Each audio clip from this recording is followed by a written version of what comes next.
is up, everybody? Welcome to another edition of the GoldenFox podcast. This time, I hope everything is set in order with some guests coming this weekend. We have Jasper Pie.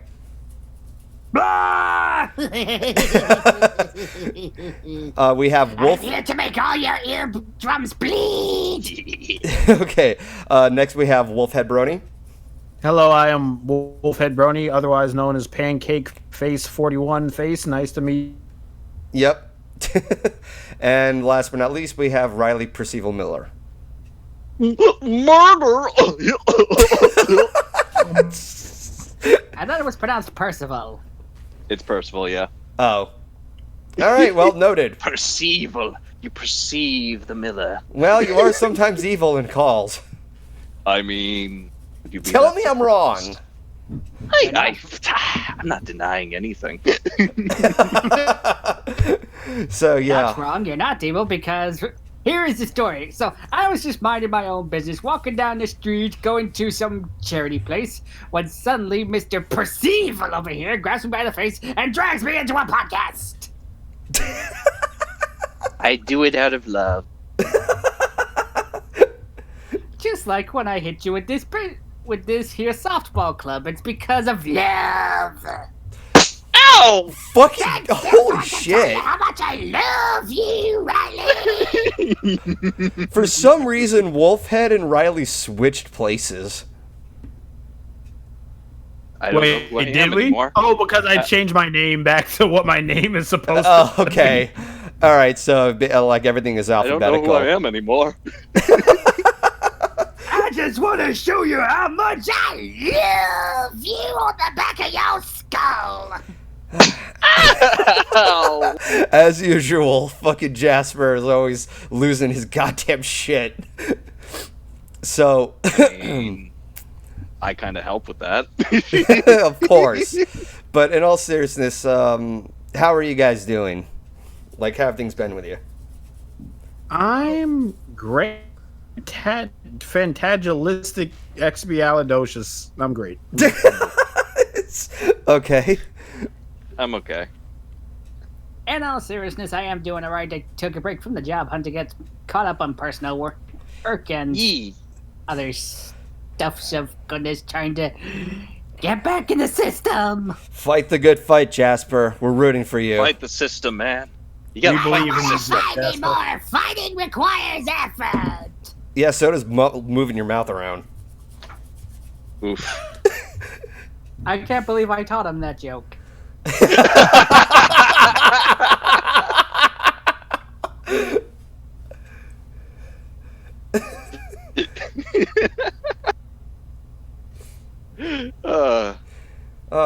So anyway, as we're going down a couple of these topics, I'm going to exchange turns for who goes first in explaining, what their piece is.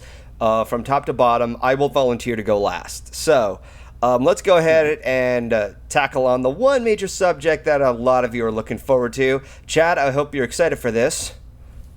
So, I've recently have watched the Nickelodeon specials that were on Netflix, them being Invader Zim, Enter the Florpus, and Rocko's Modern Life, Static Cling. But we're first going to talk about Invader Zim because everybody loves the fuck out of Invader Zim. So Jasper, Jasper, I'm going to let you go first.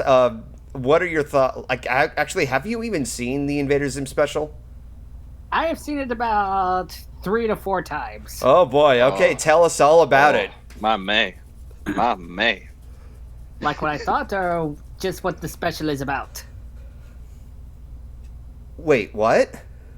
I asked you if you saw it, and you said you saw it 3 times.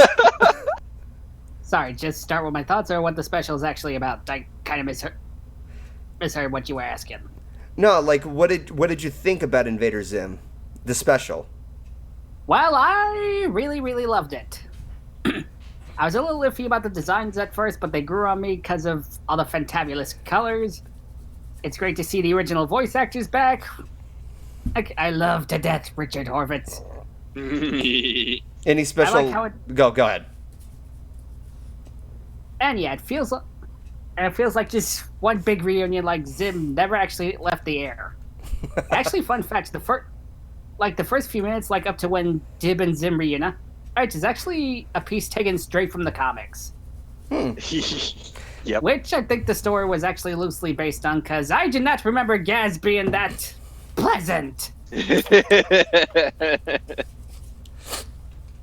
Anyone else remember Gaz being that pleasant? I remember Gur. Here and there. It's been so freaking long. Invader Zim outside Enter the Florpus that I actually had no idea. Well, no, maybe, All right, so maybe it's just me. It kind of took a while to accept Gaz being pleasant, but it eventually grew on me because of the whole character development and the fact that it's insanity incarnate. It's Invader Zim. all right. So, are we ready to pass on to the next turn? Yes, please. All right, Ryley, take it away. Oh man, I love calm this down special there, man. so much. Do you need a box of tissues right over there? Jesus. I went through like 3 of them, man. Okay, well, let's get the one thing right off the bat. One of the things I really loved about it, and Joey kind of touched on it earlier, it honestly felt like no time had passed between this special and the old series. That's one thing you see about these reunion specials. They usually try to either go above and beyond while also having like a little bit of try hard to it. But this, it felt like the Invader Zim show was just yesterday, and like all the writing was back, all the great jokes are back, the characters. It felt like their voices were just perfect. Like there were no difference from like they were recording yesterday, basically. And just, oh god, the amount of jokes and the color. I had read the Enter the Florpus comic a few years back, and I didn't remember it as much, but it felt like they did deviate from that a bit in this special, which I kind of liked. I really need to check out the comics. Huh. It was good. I never really kept up with it, but it was pretty good. Okay. And just like, I didn't. It took a little bit time to get used to the new designs, but when you read up about Jonan Vasquez and how his art style has changed over the years, what? His art style has changed over the years, and that's why they had the new designs, because Jonan Vasquez, the creator of Invader Zim, his designs have changed over. Okay. And just like so many jokes, one after another. I ate a baby. He did. No, come back! Come back! I read someone's newspaper. I don't pay for a subscription.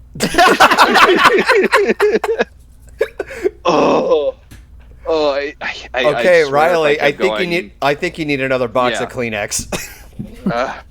I felt high without being high. It's a contact high. It was, and I really hope there's more. But if it ends right here, I just want to buy this on Blu-ray. Jesus Christ, I want to get everything about this movie. Or better yet, we can do that and support Johan by buying the comics, which I need to do. I want to check out the comics so badly now. I am just now, mentally imagining Ryley holding a fucking shrine collection of all Invader Zim, and he's got a bunch of, lit candles all over it, and he's bowing down to it. I mean, I loved the cartoon as a kid. It basically had both of the two things I identified most: wanting to be a paranormal investigator and wanting to take over the world. So, What was the creator's name again? What was that? The creator of Invader Zim. What's his name again? Jonan Vasquez. Jonan Vasquez. Okay, so I could just imagine you bowing oh, Lord Almighty, Jonan Vasquez. I mean, I met Richard Horvitz and Ricky Simmons in person and got to record, them doing drug PSAs, so... As Gur and Zim, mind you. I salute you, Mr. Vasquez, by tickling my squiggly spooch. That's no human organ. I know this squiggly spooch. Oh, but honestly, I'll probably be going on a ramble here, so I'm just gonna pass it off to Wolfhead now. Yeah, Wolfhead, you're up. So, Invader Zim Enter the Florpus is a really great return to form for Invader Zim, and I love how they can where it's just joke after joke after joke. It's like, where was Zim this entire time? It's like, oh, he was in the freaking toilet. Oh, okay, that's hilarious. Maniacal laughter. Computer, laugh with me! No, I don't want to.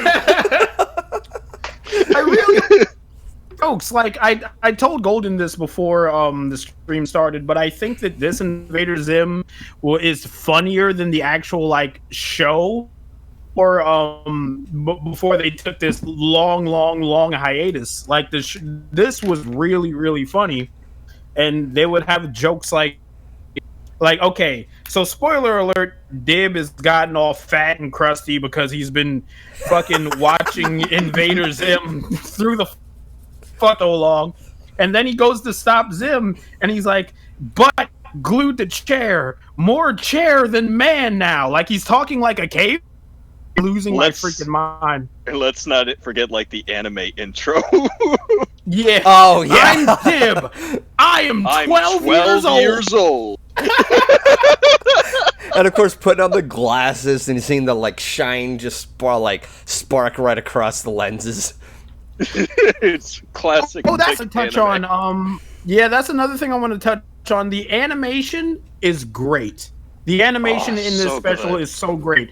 Some of the scenes are really good, like the scene where Zim goes down into like his computer and he's trying to get the planets to zoom out. That scene is really well animated. So yeah, so everything, pretty much everything about Invader Zim Enter the Florpus gets a 10 out of 10 from me. I mean, one of the reasons they got canceled in the first place is because the show was really expensive to make. Yeah, I If you heard look that back at so much. I had no idea that was the case. Well, yeah. Because like now that with like Invader Zim being on Netflix, like I think this would be a good opportunity, because I've been hearing like some discussions about whatever connections Nickelodeon has with Netflix. I think this would create somewhat advantage for the creator to put together like kind of continue with the series if you wanted to, and give it the justice that it needed for the show. Mm-hmm. You know, that's just my own 2 cents right there. So, Wolfad, you got anything else? No, I think I got everything off my chest. All right. So, to get my thoughts on Invader Sim, the best way for me to describe this is that, first off, I really love this. It was a lot of fun to watch. I was expecting to really love it, because there was so much hype behind Invader Sim for years. I've been this is going to be a shock to you guys. I didn't grow up watching Invader Zim. But What did you say? But What did you say? But hold up. I didn't know too much about Invader Zim because it was out at a time when I was finishing junior high and entering high school, and some people had this mentality of looking down on cartoons and thinking that it's just for kids. And that mentality, it was briefly in my head for a while, and then I started to grow out of it in much later years. During my college years, I saw that other people were watching it, but a lot of people said this silly shit like, if you don't watch Invader Zim, you're a fucking dipshit, or you're a dork. But whenever I was like, the only episodes that I remember watching from Invader Zim was, I think it was the pilot episode. It's the one where the 2 tall aliens send Zim out to Earth. And the part that I remember most is fucking Gur going doo doo dee doo doo dee doo doo. So immediately I got the people's ringtones by now. Like immediately I got the fucking premise of what it all is. So Zim is this one small alien who a lot of other aliens of his kind can't stand, so they send him somewhere else like Earth, which means nothing to them, and it's just the premise of just like, you're just an annoying bastard. Get the fuck out of here. So, okay, basically. That kind of premise I can get behind. That's hilarious of an alien story. The other episode that I watched was, I think it was the Halloween special, and it's when, what's his rival's name?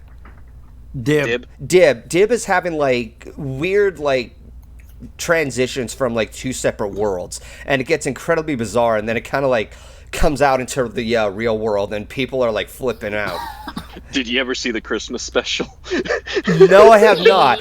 Okay, I will at some point. I will tell you this much. I will at some point watch more of Invader Zim, and as expected, I will definitely appreciate it because there hasn't been a negative thing for me to say about Invader Zim. It's dark. It's over the top. It's silly. It's gross at times. Like, it's kind of expected to be like that by Nickelodeon standards. And just, like, I can't even watch this with a straight face. Like, I can tell that the people behind this show, they have way too much fun. Well, let me tell you about Joan Vasquez's previous work before Zim. It was called Johnny the Homicidal Maniac. Yeah, Maniac. So that gives you a clue. That was what he was making before Zim. Johnny the Homicidal Maniac. Was that a cartoon? It was a comic. Oh, okay. But on the topic of the show, like, being canceled early because of how expensive it is, that doesn't sound too surprising to me, because periodically, if you notice, like, I've seen a few clips, like I said, during my college years, I've seen some people go up on YouTube and watch clips of Invader Zim, and, like, there's some CG animation everywhere. I'm like, good lord, is this the standard of, like, TV shows now? Because now they're using CGI for effects. That used to be a thing for the Disney Renaissance. Now I can see how far it's gone. But no, it turns out it's just a really big fucking budget that it's invested to make the show work. Yeah. But I'm definitely glad that it still has its following, even after, the struggles that it had. And I think that just by watching this, it was a lot of fun. And I think that this special was definitely rewarding to them. I may not have had a nostalgic connection to it, but it's still a lot of fun no less. So I think it definitely works well on its own merits, that if you don't know much about Invader Zim, I still recommend you check it out. Like, you just get, like, I know that it costs money to have a Netflix, but you can have, like, a 30-day trial. Just get the fucking trial and then just watch it. I just want them to re-release the series on Blu-ray. Please, I want that house collection. Yeah, you continue to build your shrine over there. Remember one episode from the old Invader Zim TV series, but only because it was so goddamn creepy. It was one Dark of the Harvest. Dark Harvest, wasn't it? I think it was Dark Harvest, because it was that the one where he was taking organs from the other kids? Oh dear God. God. That one was the creepy one. Fucking spider backpack, and he was hiding in the vents and sucking out intestines from the other kids. Wait, I remember all of hold that. on, was replacing it with stuff. What? Yeah. You don't remember that episode? Hold on, Wolfhead. Hold on. Are you saying this was in the special, or? No, this was an series. old Invader Zim episode. Okay, like I told you before, I didn't grow up watching the series. I've only seen 2 episodes. Dude, you should invest some time into watching the TV series. And I talked about that. Well, we have much to discuss. I know that, yes, Jasper, I have homework to do. Yes. Calm your shit over there. But I do have a huge amount of respect for Invader Zim regardless. I appreciate the, just how zany and over the top it is and how much fun the creators have. Yes. Yeah, so, any moments, like, what was your favorite moment in the special? Like, any moments from something to bring up? Ryley, I'm sure you got some. Choose. No, don't make me choose. It could be more than one, so dude. Many good ones. Oh, fuck. I can choose. I'm sorry. No, you go, Joey. Well, I loved a lot of moments, but I think one of the ones that stands out to me the most was when Zim was going through his little depression episodes. Oh, yeah. I don't know, ground you forever or something. I just couldn't get to make pudding right. It ruined the illusion! I don't know, just the way he says that cracks me up. Hello. On the hand, that's just one moment out of a lot of moments in this movie. Hello, I'm Professor Memburn. Can I go next? I think I have mine. Go ahead. Okay, it was Zim goes up to Gur and he's like, "We need a catchy theme song." Oh God! Ryley, are you on your third Kleenex And then Gur box? like does a I've just gone out to paper towels at this point, man. and then you guys know what does a little sing song dance. Yeah. And Zim is like, "No, I love peace. We love peace. It's like fucking Barney. Better than chicken and then rice. chicken and rice." And so, like, all the kids just get the confidence to hold hands, like one kid that jumps over a freaking volcano to hold hand with the other kids just because of that song. So yeah, that was my favorite part. It was super, but I loved it. You done? Oh wait, Yeah, I'm done. Okay, so Desert Samurai has it said it best. Peace is nice. Peace is nice. Peace is better than chicken and rice. Chicken and rice. Oh, Ichi. You gotta say it like a metal person at the end. Yeah. Peace is nice. Peace is better than chicken and rice. You know, Yeah, just like that. to give a personal note, when I was watching Invader Zim on Netflix, I was watching it with Keyframe, and I remember Gur, and I was like, I like Gur. He's funny. He's like, who doesn't love Gur? He's so goddamn random. Like, I was shared like one clip where he goes to a cow, and he's like, hi, cow! And he just like dances to it. It was me. I was the turkey all along. Yes, so you were. I was wondering why that turkey was there. So yeah, that's my favorite part. That's my favorite part. The chicken and rice Peace is nice song. So, I Ryley, you got to pick one. Honestly, the parts that really surprised me and made me laugh the most were the parts with Professor Membrane. Oh yeah. I once thought sharks could be my best friend. I know better. I know now. better now. oh yeah, he's got the robotic arm. Why are you wearing that company shirt? I don't remember hiring any of you. Like, he was always like kind of a one-note character in the series, but he like he grew to I grew to love him so much in the special. Like that scene where he's just like, and nobody loves peace more than I do. Not scientifically possible. I love that he jumps off the stage and into the crowd, like way in That the was distance, me. no less. That was me with this special. Dude, the It's not even special you. kind of Go ahead.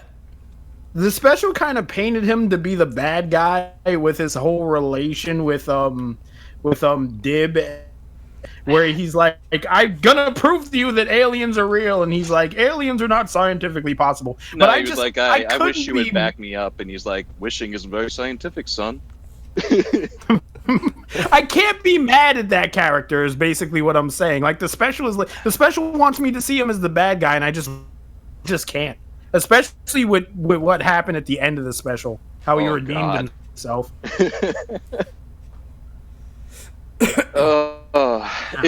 He honestly surprised me the most in that special, and I was so happy with what I saw and laughed so hard. Hey, you know what's funny? And somebody pointed this out on Twitter. You remember when the kids are coming together? Mm-hmm. How Yeah. there's the kids in the ocean? Yeah, They were holding hands with sharks.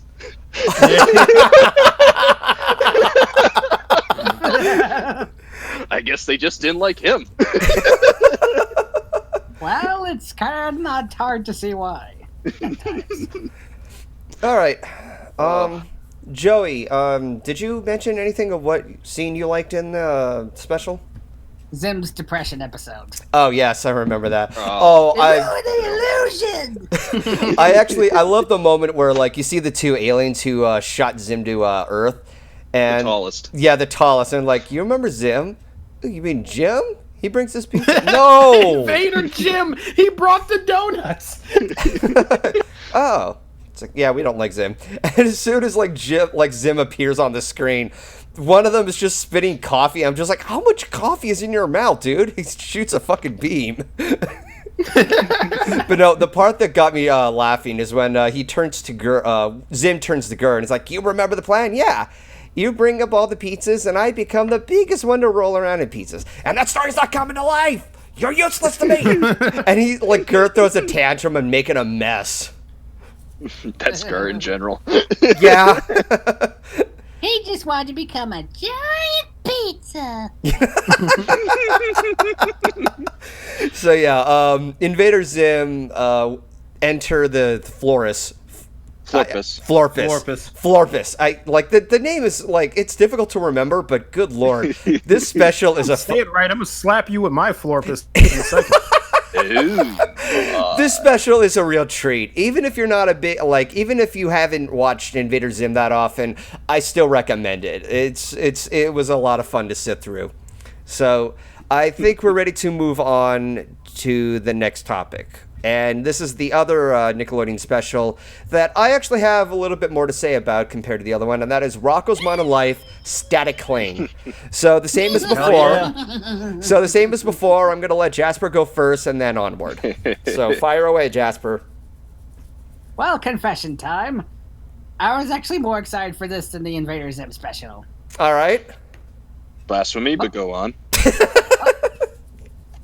Shut up. I shall go on. Also, because as Rocko's Modern Life, I have a bit of a history with it. It was my very first Nicktoon. Morty. It's actually go on. And it was actually the show that got me into the whole absurd comedy thing. So it's thanks to. So you can blame Rocko's Modern Life for the way that I am. It's fucking eyes go all cross-eyed. And yeah, basically short, sweet, and to the point. I loved everything about this special. The voice acting was still on par. The art was crisp. Joe Murray is still an amazing artist. The meta jokes, they hit a lot closer than they probably should have. I think just. That's the one thing I didn't care for was maybe because as I noticed a few continuity errors, but then I remember Rocko was never that much for continuity, so I kind of let it pass. I've seen the show more of slice of life and seen Rocko get into like unusual situations. Yeah, basically. Because the way I pictured Rocko's Modern Life is more like Ren and Stimpy, but with coherent writing. And with a creator who's not a scum. And with a creator who's not a scumbag. Yeah. Big oof there, bud. Oh, yikes. Unless you count Bob Camp. Bob Camp is what saved Ren and Stimpy. Oof. Oh, that's right. He did take over after. Mm-hmm. Yeah. I have no regrets. All right. So, so you ready to pass the turn? Yeah, pretty much. Go for it. All right, Ryley, your turn. This one I'm a little mixed about. I thought they kind of relied too much on the jokes about modern day humor, stuff like that. I mean, some of it landed, but some of it felt a little bit try-hard. Overall, I really like the special, and I like kind of the message that it went for, that things change, and sometimes you can make them bad, and sometimes you can make them better. And I think my favorite part of the special... Oh, wait, no, we'll wait till talk about that later. But it's funny. All the characters were on par. All the voice acting, I was surprised to hear so many of these voice actors just going right back to their mics. And again, like with Zim, it felt like just yesterday they were recording all these lines. Okay. It was definitely a short and sweet special. I kind of wish we had gotten more, but I was glad with what we got, and I like the message it sent. All right. So, Wolfhead, are you ready to go? Yes, I am. Rocko's Modern Life Static Cling is a continuation of Rocko's Modern Life, so to speak. And I really appreciated the time I was watching it. It didn't feel like... It felt like a new Rocko, but then again, it didn't feel like a new Rocko. By that is that it kind of felt like I was watching old school Rocko 20 years later. Basically what I mean. So basically, they still kept in the old 90s jokes that they probably couldn't get away with if they showed it on TV. And notes. There's toilet humor. There's that weird guy who keeps digging in his nose. I hate that character specifically. I'm for that surprised they actually didn't further with it, honestly. Yeah. I do have some things to say about him, but go on, Wolfhead. Yeah, I've always hated that character just because he digs in his nose. But yeah, Rocko's Modern Life Static Cling. I'm not a hard person to make laugh, so a lot of the meta joke hilarious. I especially loved like the iPhone joke where they're like, "Oh, I got the Pearphone 9." Well, I got, and then the guy comes out and then puts like 11 on the window, and he's like 11, and then he just gets trampled by people going in to get the 11. And as Jasper said, it's like it hits a little bit too close to home because they do make those phones really, really fast. And so I love how it's a continuation. I love how they kind of explained where Rocko was, the same as like Invader Zim, where it's like the toilet. Oh, where was Rocko? He's floating around in space on a fucking rocket, and then he came back down to Earth. So like, and so he comes. Everything is like different. I think Filbert like reconnects with his wife, but that only happened for a second. Heifer is still a fat idiot. Mr. Bighead is now the leader of this big corporation until like I think Rocko causes it. He's an executive and Rocko fuck up somehow. So was that, yeah, he that puts him, or like, was that just? was that I an must have missed accident or did Rocko cause him to fuck up? It was a freak accident because when the ship was landing, there was like a quake going on, and a bowling ball landed on a calculator that Mr. Bighead was working with. And yeah. Oh, I missed that. Yeah, and that's where a bowling ball landed on a calculator, and everything was just a catalyst from there, a domino effect. Yeah, and so Mr. Bighead is like, Rocko, you've cost me everything. It's kind of like the same with Invader Zim, where the tallest just Zim, but every time Zim is around, the tallest always suffer.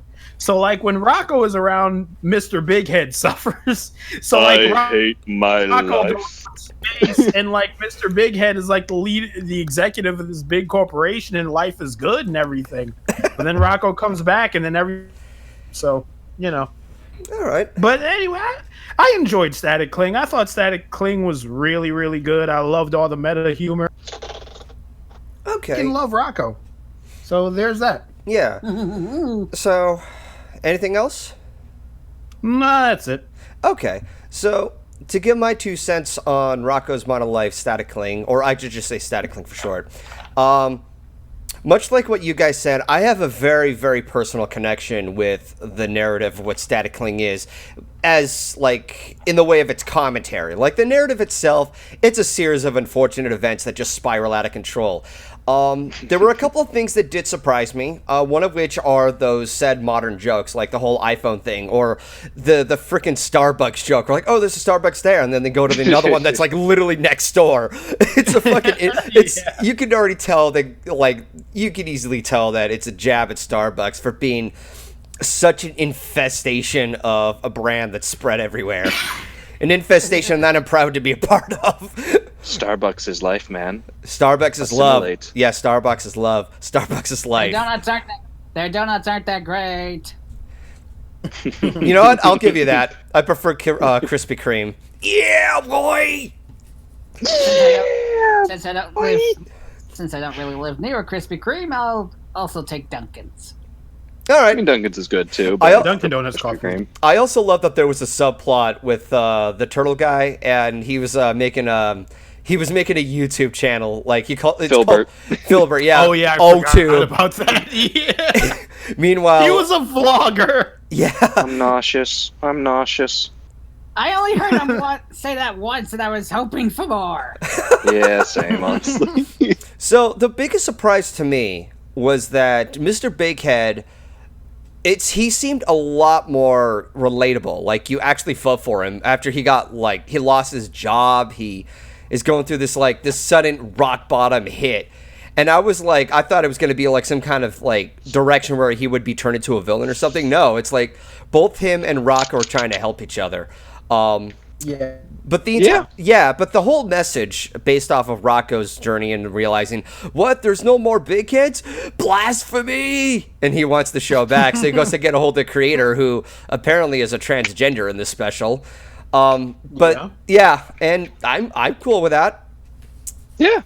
But the big thing that always like struck to me on a personal note is that there's so much change that has to be adapted. Obviously, Rocko has a bigger head because he's been in space for 20 years. But, based off of what you grew up with and what is current, it's a big difference. You sometimes feel a little alienated. And you feel so alienated that you're not comfortable with it. And you got to learn to adapt and learn to get used to change. And that struck a personal note with me because Rocko's Modern Life was one of those shows that I grew up as a kid. Not nearly as impactful as I did or as I had with Disney and such, but there was a point. Things change. Seeing that the special involved there's a huge meta thing involved, that it's a special, that when they're trying to bring back the big heads, they're going for a big head special, and the creators are going for CGI, and you can tell this is crap.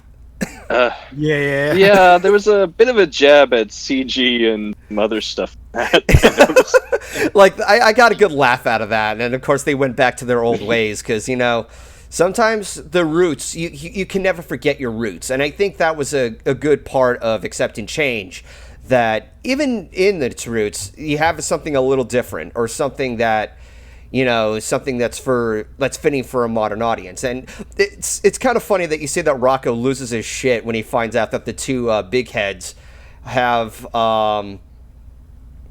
has a child, and it's like, this is different. I want it to just be the same. It's like, Rocko, come on, man, you got to adapt. Yeah. And I love that Mr. Bighead spoke up about that. It's like, dude, come on. All right, I guess I'm okay with change. You got resolved at the end. It's just Mr. Bighead going, come on, dude, we gotta, at some point, we all gotta adapt and change. And then he just goes, all right, I guess. Yeah. Which is interesting because when Mr. Bighead found out that his son was transgender, he was just like, yeah. He was like, he was like, I have no daughter. And then it became, he had to be the one that had to change. And then when he changed, he voted to change. I didn't catch that. You lagged out. Yeah. He changed? He changed. What was I saying? I said he changed, and then he had to influence Rocko to change. Yeah, and a part of that, there was also a little moment where Mrs. Big Cat's like, sometimes you just gotta be open-minded to things, Harold. Yeah. So. And I just bought Rachel these new shoes. Aren't they adorable? Yeah. I love that just, with him being a transgender, he still has the same voice. He's like, oh, yeah. It's just one other thing. And it's like, oh, okay. Yeah, because it's Joe Murray, the creator. So, that, oh, God, now that I think about it, that's a big commentary on what he's saying to everybody. Because, like I said, its message was very personal with me. Because I'm somebody who loves traditional animation, 2D animation, and that it's gone in cinema, but it's still around on TV, and there's, some of its roots are still there. And you just got to adapt to, what has changed. And part of what's changed are things that I don't agree with, but you could still find something out of it, Yeah, exactly. Yeah. So I thought that was a sweet message, and the special itself, I could see where you guys are coming from in that it had some limitations with some of the characters. You thought there was a potential joke right there. I didn't let that bother me, though, because I was invested with both the narrative and the humor that followed with its commentary. And fair enough. Yeah, so Static Cling, aside from what I said about Invader Zim, I have a much more personal connection with Static Cling. I'm not going to say anything less about Invader Zim, though. You better not. Oh yeah, I love both specials. It's just because Rocko had a better connection with me. I was more excited for that on a personal level. Yeah, and I think that's what Rocko's modern static cling was supposed to be. It was something a little more personal, whereas Invader Zim is just, hey, it's like, hey, fuckers, you missed my show, well, I'm coming back in full throttle. Prepare yourselves. Strap yourselves in. We're going on a fucking mind trip. So, yeah, Rocko was definitely like, it had a much more down-to-earth sort of direction, despite how silly it is. Yeah.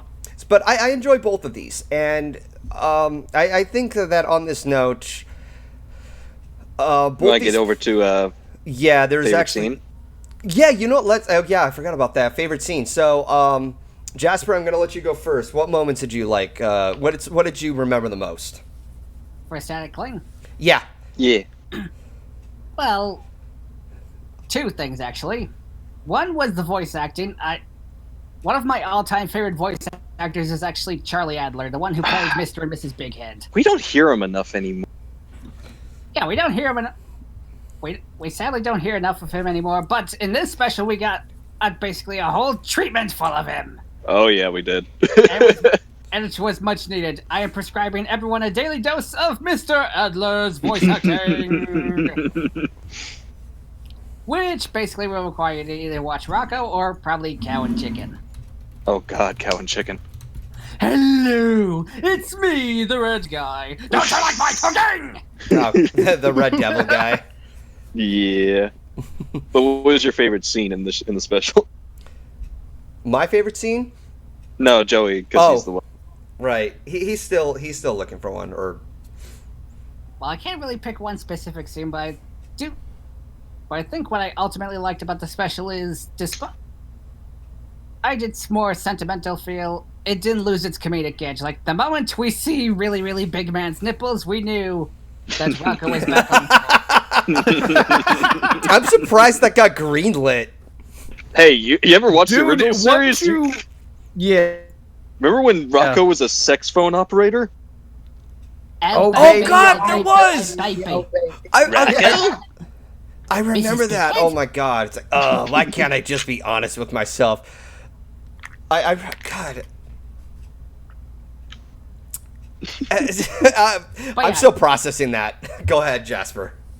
But yeah, I think if I had to pick one specific scene, it's like the moment they first arrive back on Earth and we hear the theme song, we see them adapting and not adapting, which was basically just the scene they used for the trailer. It put me back in the Rocko mood right away. And I love how they reference the theme song with that too. Like all the visuals from the theme song. Modern life. I may or may not have gotten chills hearing the theme again. Okay, I'm starting to remember that this that sex scene, the sex hotline, was like parodied of somebody off of MLP making a fan creation, and Fluttershy's on the phone going, "Oh baby, oh baby, oh baby," and Dash is like, "Fluttershy." Fluttershy.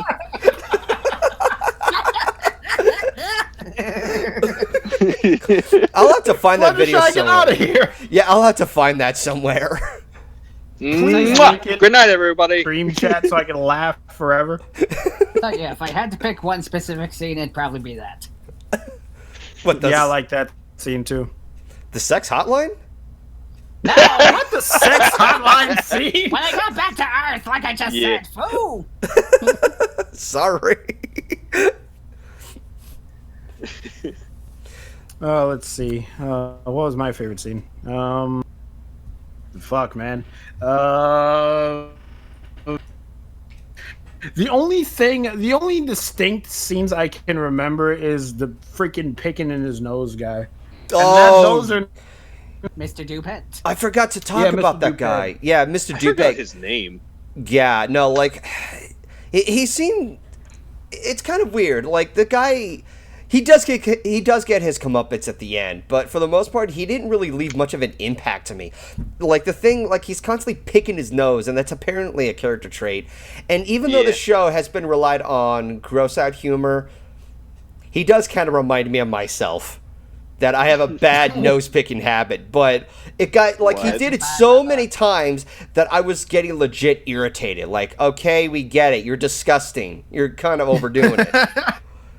Like it's just. I'm kind of surprised that's what bothers people and not his jackassy attitude.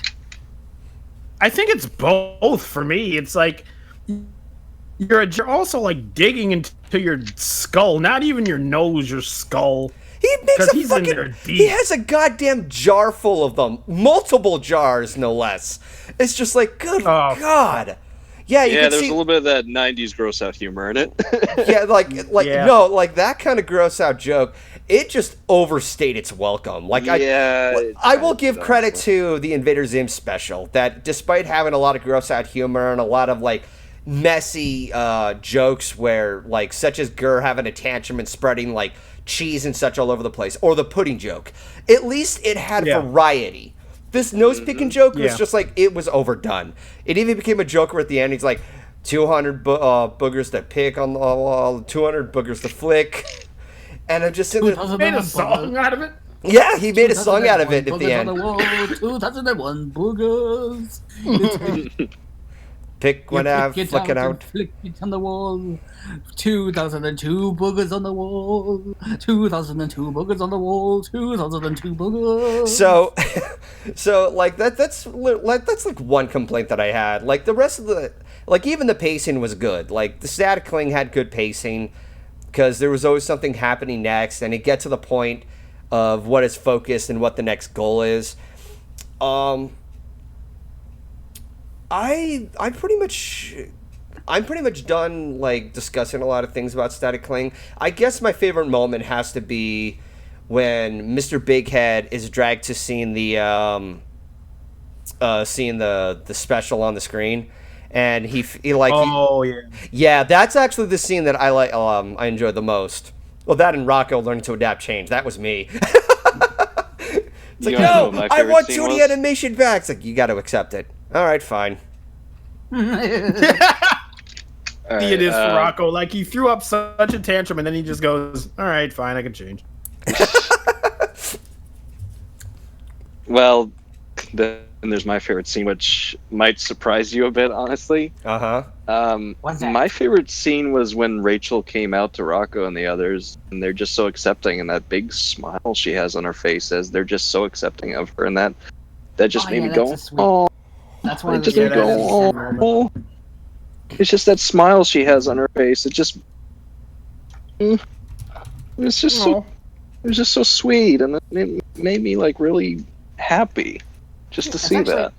That's actually another great thing about the special. They treat the transgender thing with respect. Yeah, they did. That was kind of they could have gone either way with it. It could have been either overdone or not well represented, but it was. In fact, I think actually it was mentioned that Joe Murray actually got outside help with the whole transgender thing so he could do it right. Oh, that's fucking dedication. Yeah. It proves that he cares and he is awesome, babe. He is a cool guy. Oh, did you see that part in when they showed the Big Head special? How I think that was Joey Murray's face on the picture frame. Yeah, I saw that. But yeah, that was honestly my favorite scene. It made me kind of feel good. Yeah. All right. But on to other stuff. All right, so I guess we're ready to move on to the next topic. Yeah, let's go, fam. All right. Whatever that is. Vroom, vroom. Okay, so this one, it's going to be a little bit of a challenge to work with because I am still trying to process what I found out. So I found an article, and I was kind of recommend talking about this in general. So Disney Expo or D23, take whatever pick you want. So there's been an announcement of certain projects, and I'm going to go from top to bottom on this one article that I'm going to go ahead and link to you guys in the pop-out chat. Whatever it is that I talk about or what is said in this article, you can take this with a grain of salt. I'm not going to take this as actual, like, factual information, but I'm going to go over some of these. So the first of which to go over as I read through this article from here. Don't mind the top picture. I'll get to that in a bit. Okay. So Black Panther 2 comes out 2 years from now, roughly. Now, I have not seen the first Black Panther. I hear it's really good. It is. Yeah, so I know that some people are fans of the Marvel Cinematic Universe. I have yet to catch up on all of them. I have seen Infinity Wars and Endgame. Both are awesome. Good. And I was glad that Endgame outgrossed Avatar finally. Finally, somebody beat Dancing with Smurfs. It's just Dances with Wolves in space, and I never got the big deal about that film. I never saw it, so Suck on that shit, James Cameron. That's his name, right? Yeah, James Cameron, yeah, the director. So, yeah, Black Panther 2, I'm pretty sure it's going to be good. Like I said, I don't know anything about Black Panther other than what his character did in Civil War, because that's one of the MCU movies I did see and was the first to introduce me to Best Spider-Man. But until then, do you guys have any input on Black Panther 2, on how excited you are and why you're excited? As probably the only person in here that's seen Black Panther 1. Ryley, did you see it? Yeah, I saw it with Joey. We went to the movie theater together to see it. Oh, Did so you Golden's just- the only one who didn't see it. I was about to say, did you just assume I did not see Wakanda Forever? Black Panther 1 was really good, and the ending really got me. It didn't make me cry, but I sat there and I was like, wow. This is so I don't know. Like the thing with sequels is that you gotta top the original. And it's with Black Panther 1, I don't know where they can go from there. Like my fear is that they're just gonna have some sort of generic villain fight him and he's gonna win. Like that's my biggest fear right now. Like it's not gonna touch on any like social issues or anything like that. Marvel film, basically. That's my biggest fear. I just want to, like, kind of going off topic for just a bit. Actually, I you know what? I might just save that for later. Just reading the chat. But yeah, so Black Panther 2, like, I'm told that I'm highly recommended to see it. I'm willing to check it out at some point. I have to catch up on all of these MCU movies, even ones that people don't like, such as Thor 2 or some other 2 movie. I will say that I actually did enjoy a lot of Age of Ultron. Thor: The Dark World is not that bad. Who must? It is not that bad. It's not terrible. I still have yet to see Spider-Man: Far From Home, though it's gonna be bittersweet. Yeah. Here's a hot tip question. What's the most movie you've ever seen? Hold on, you cut out there for a second. What's the most boring Marvel movie you've ever seen? Most boring Marvel movie. Ooh. That'd probably be the first Thor film. I actually, yeah, right. I kind of like the first Thor. Actually, but the first Thor walking around for 2 hours trying to get his hammer to work. Okay, I will. Yeah. Okay, I can name a boring MCU movie, or what was the most boring movie in the Marvel universe: The Incredible Hulk. Oh God, no! I've completely I don't even count that as part of the cinematic universe, even though it does technically. They changed the exist as part actor. of it. Yeah, I was supposed to see that. apparently. When it comes to like the Avengers as a whole, you can skip a couple of films. I love that Audionautix says Iron Man 2 by far and away. Like it has a lot of the only thing that I remember was that Tony Stark was close to dying, and apparently it took until more than halfway that there's got something that generate him. That went off for a really long time, and you just see Stark doing stupid shit. He's in his suit and he pisses himself in the suit. I'm like, what the fuck? Do we seriously have to watch that? Now that I think about it, I think Iron Man 2 is the same. I'm afraid Black Panther 2 is going to be Iron Man 2.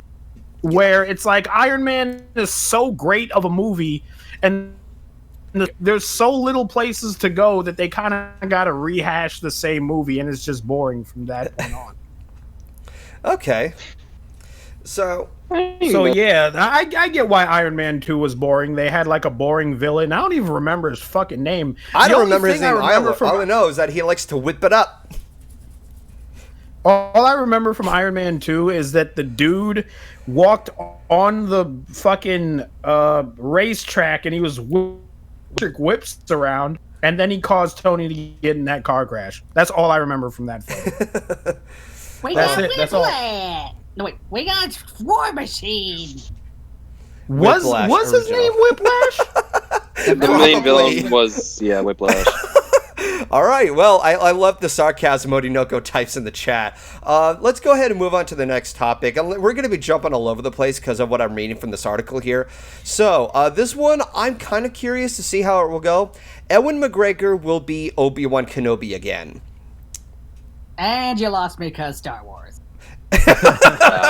It's like you mentioned Star On Wars. this one, I don't know a lot of Star Wars stuff, so you guys. take it away. I'm interested in seeing what happens with it. I'm not a huge Star Wars fan, but I liked Ewan McGregor as Obi-Wan. So. Okay, so I will announce it to the heavens. I will say this: I like that. I like that Ewan McGregor is so dedicated, like supposedly dedicated to the Obi-Wan figure that people recognized. And I'm not saying anything to look down on Alec Guinness. Like, it was said that Alec Guinness hated his role when he was the original Obi-Wan. Oh yeah, he did. I don't know why. He felt it was beneath him. He was like this big Shakespearean actor, and he thought it was really beneath him.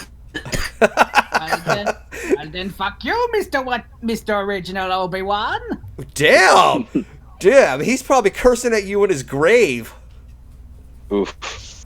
The man's been dead for how many years now? If he were still alive, he'd be over 100. But no, but I would like, because here's the thing about me and Star Wars. I kind of keep myself a little bit as neutral. Like, I have a huge amount of respect for the original trilogy, A New Hope, Empire Strikes Back, and Return of the Jedi. The prequels received this unfortunate reputation until the new ones came out. Holy shit, is that a whole can of worms that I'll open if I mention those again? Oh boy. But I do like that there's different spins on Star Wars, kind of expanded outside of the Skywalker series. I mean, it depends on what they do with it, because like Rogue One, okay, honestly. You're cutting out a bit. know. Oh, sorry.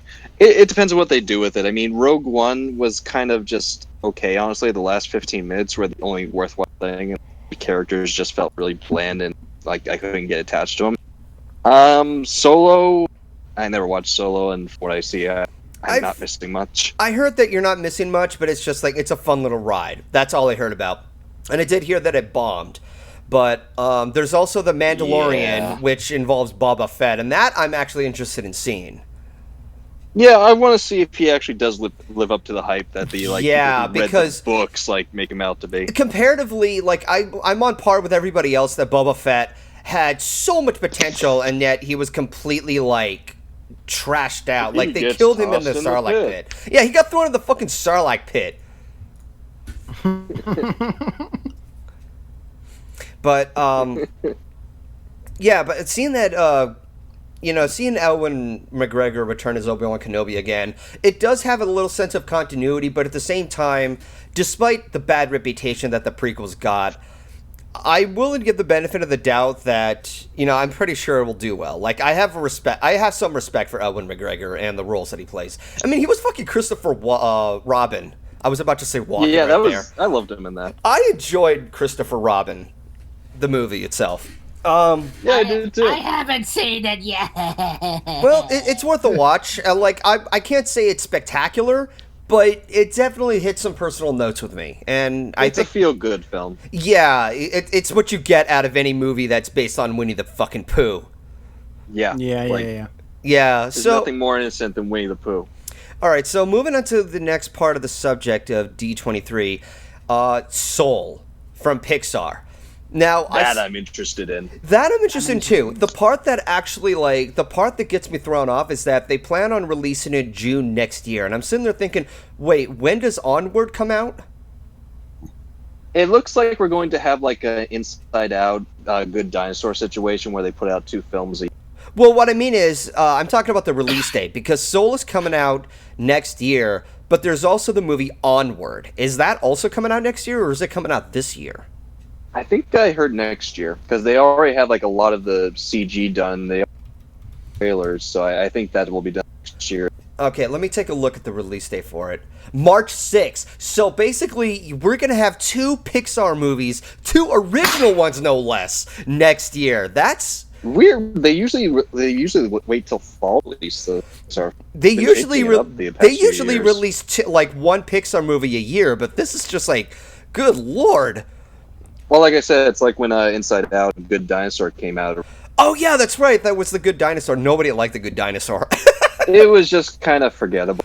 And like I didn't mind. Yeah, the good dinosaur bad. It was just blah. That's what the good dinosaur. Yeah, it was just really forgettable. Yeah. Okay. But yeah, no, like because I haven't actually seen it yet. well, I would compared to that, like comparing that to Inside Out, I would just recommend Inside Out. By a lot. That's not even fair. Comparing it's Yeah, comparing that's not fair at all. it's comparing an ant to a fucking lion. What do you pick? The lion. I go for the ant. Yeah, it's like everybody else goes for Simba over the freaking bug guy from A Bug's Life. No, I go for the bug guy. I want the bug guy.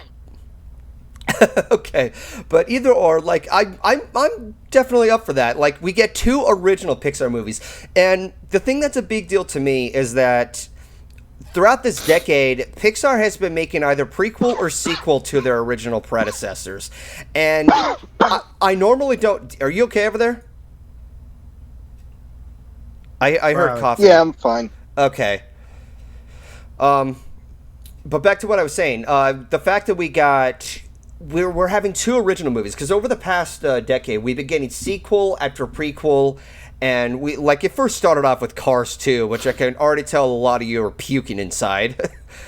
I know people hated that movie, and I get it. Like, I don't know what you're talking about. I don't know of such a film. What you cut out?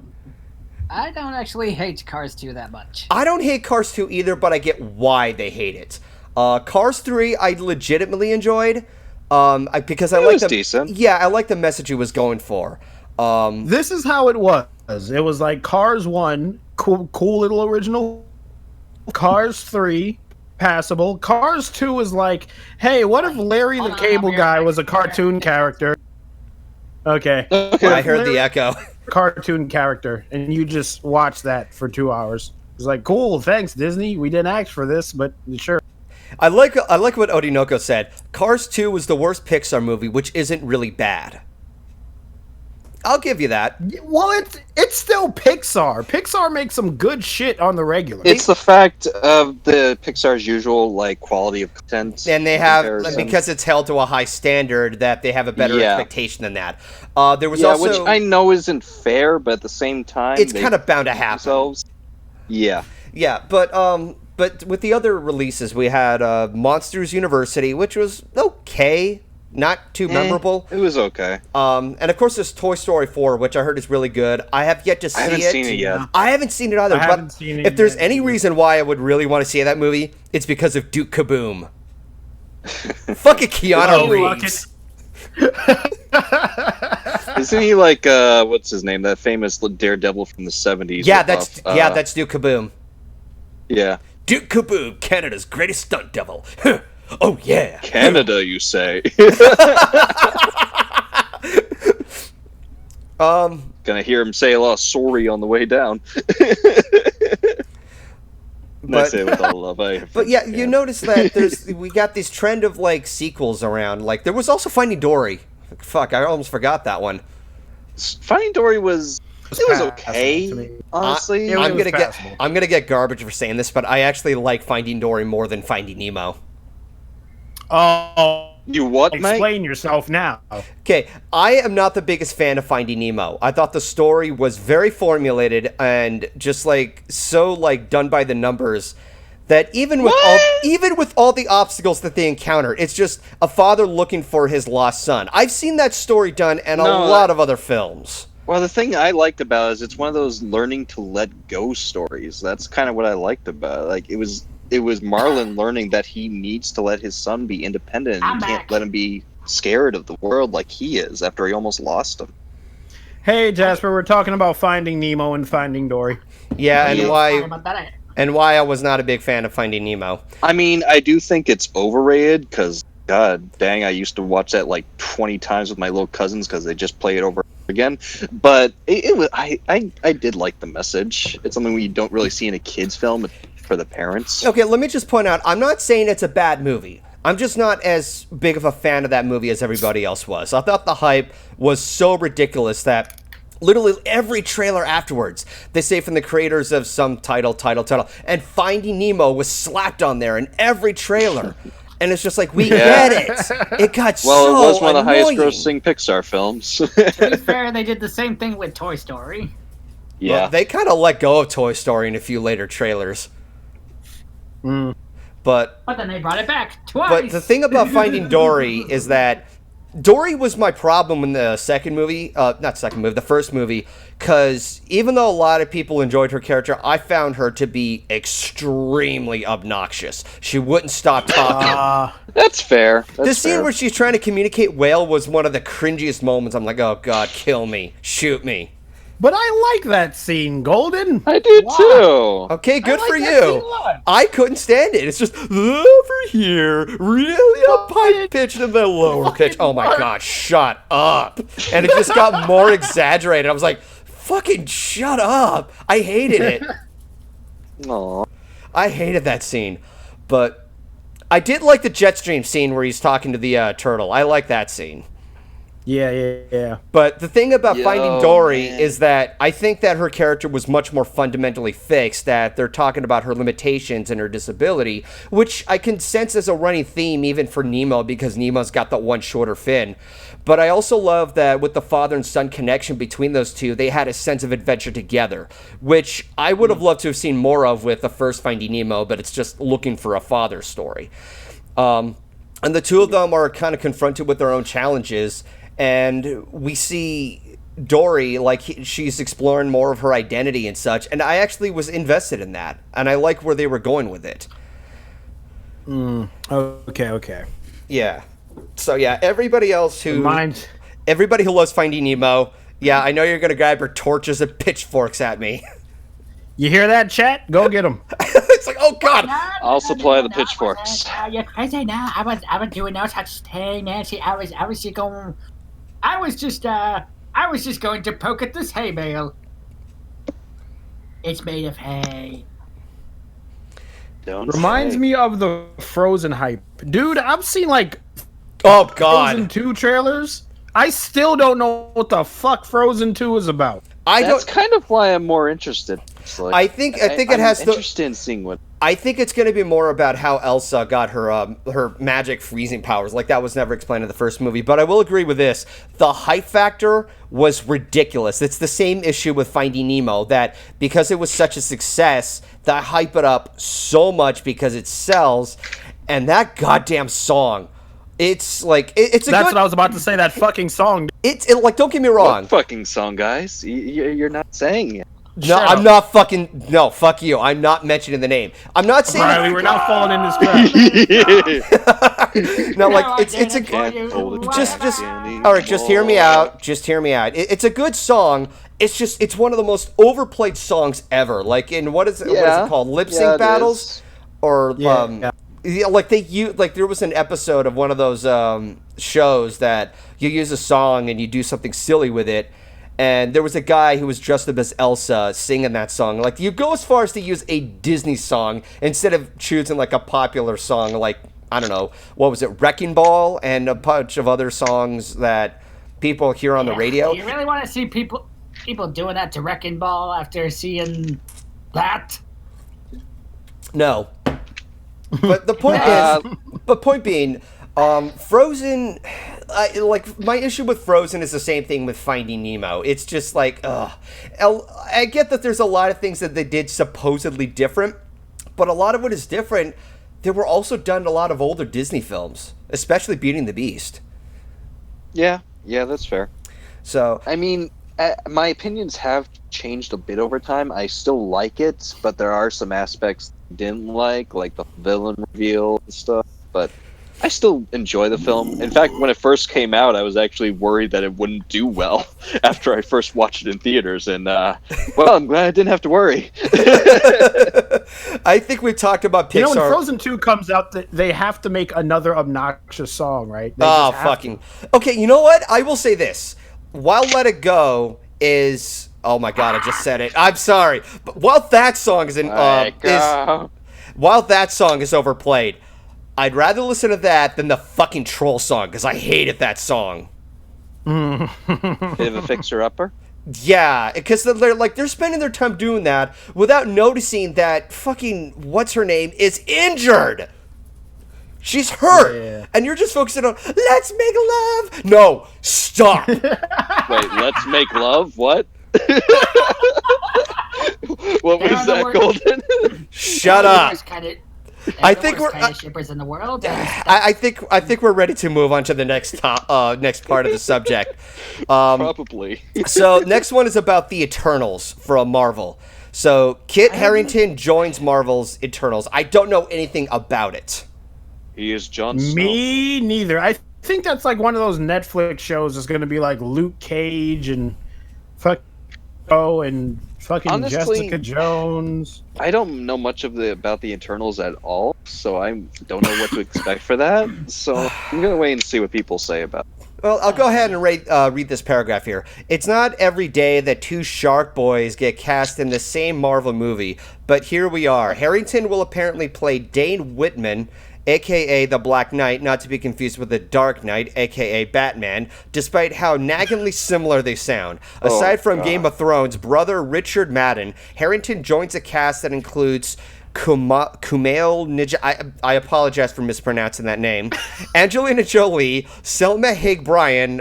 Selma Hayek. Selma Hayek. Brian Tyree Henry, and Gamma Chan. This film is expected on November 6th, 2020. Okay. I have no idea what that is. And when no you were opinions. fucking up the names, I thought you were going to say the actor Kumar, and all I can think of was Harold and Also, I mispronounced the name. It's supposed to be Stark Boys, not Shark Boys. Stark Boys. Oh, because Jon Snow. Yep. Watch out! Here comes it's Jon Snow and Robb Stark. That's right.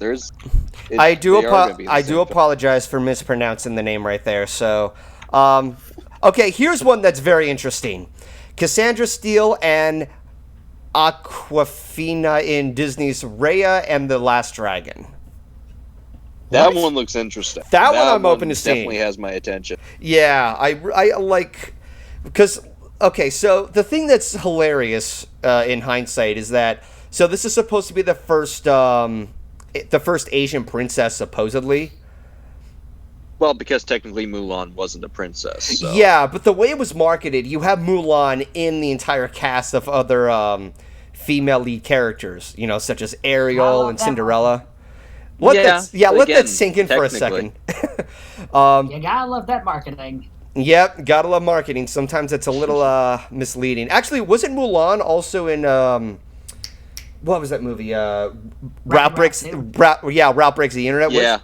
Oh my God. Oh, Disney. Boy, I think we need to have a talk when you're finished with Raya the Last Dragon. Well, still, technically, she's not a princess. Are you done she didn't marry any royalty? Are you fucking done being? Are you done being Mudbriar over there?